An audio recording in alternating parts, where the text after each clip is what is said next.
শাশ্বতবাদ উচ্চতবাদকে আমরা কি করেছি, মনে প্রাণে গ্রহণ করেছি, কিন্তু সেটাতে ক্ষণে ক্ষণে পরিবর্তন হচ্ছে। চন্দ্রচক্ষে দেখা যায় না, জ্ঞান চক্ষে দেখতে হয়। তারপরে আবার কি বলা হচ্ছে, পঞ্চমং ব্যাঘ্রং অন্ত, 5টা বাঘকে হত্যা করো। এখানে যদি একটা বাঘ আসে, এই অনুষ্ঠান চলবে? আর 5টা বাঘ যদি এসে যায়, তোমরা পালিয়ে যাবে। তাহলে মিলন মেলা হবে, পর্যালোচনা হবে।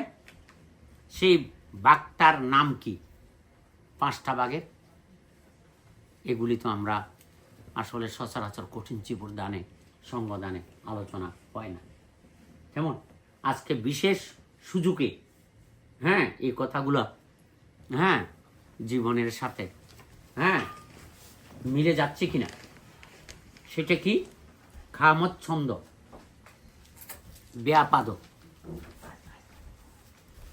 কামচ্ছন্দ ব্যাপাদ তৃণমিদ্য উদ্দিক্তে কুকৃত্যা বিচিকিৎসা,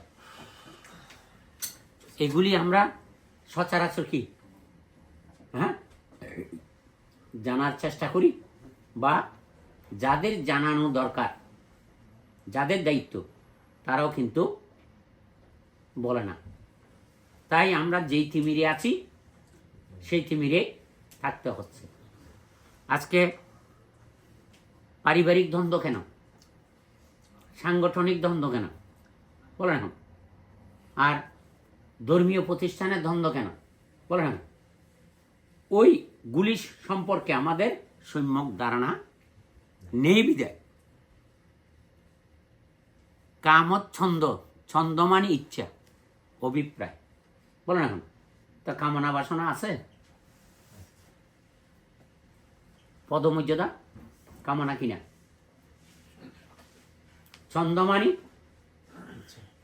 ইচ্ছা, ওই ইচ্ছায় আপনি পক্ষপাত দোষে দুষ্ট, আপনি স্বজন পোষণ হচ্ছেন, এবং পক্ষপাত দোষে দুষ্ট হচ্ছেন।